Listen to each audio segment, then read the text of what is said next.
Scotland, a country with stunning landscapes, lochs, mountains, valleys, and isles, but also a rich history, one with wars fought for independence, fierce clan rivalries, and a legacy shaped by kings, rebellions, and a resilient spirit that endures through the ages. But where did it all come from? To figure this out, we have to go back in time. People have been living in Scotland since the last ice age, but civilizations didn't start forming until the Neolithic era, when farmers came. Some of the remaining things from this period is a tomb called Maeshowe in Orkney. It showed the genius and craftsmanship of Neolithic farmers. After this, the Scottish people moved to a new age, the Iron Age to be specific. Evidently, people started using iron in this new age. Little is known about the tribes during this time, and some of them can get confusing.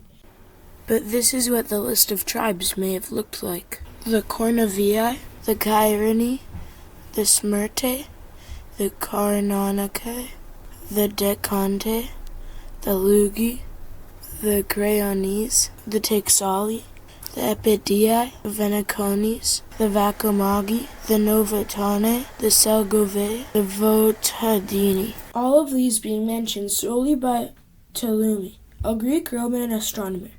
But many of these, particularly the northern ones, you may know as the Caledoni, a name given to them by the Romans. And to the south, you may know them as the Damani, a name also given to them by the Romans. These tribes were tough, strong people, and this is showcased when the Romans came into Britain. The Romans entered Britain in 54 BC. From there they invaded English and Welsh tribes, but it wasn't until 87 AD that they completed their conquest of the southern island. The Scottish had been in contact with the Romans since 79 AD, which was when they first established strongholds along the Scottish border. They pushed into Scotland 3 times, and 3 times they failed to keep it under control.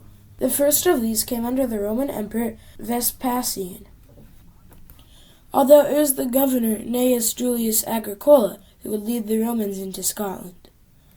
The first attempt to invade Scotland was semi-successful, meaning the Romans were able to push the Scottish back into the north. But after a few years, the need for soldiers elsewhere and the increasing resistance from native tribes forced the Romans to withdraw. The Scottish terrain was very unforgiving, and the weather was very, very unpredictable. The Scottish tactic of guerrilla warfare made long-term occupation nearly impossible. Agricola did win some battles, though, including the Battle of Mons Graupius. But in the end, Rome couldn't keep the land and ended up building Hadrian's Wall in 122 AD. This wall marked the northern boundary of Roman Britain, symbolizing both the limits of imperial ambition and the resilience of the Scottish people.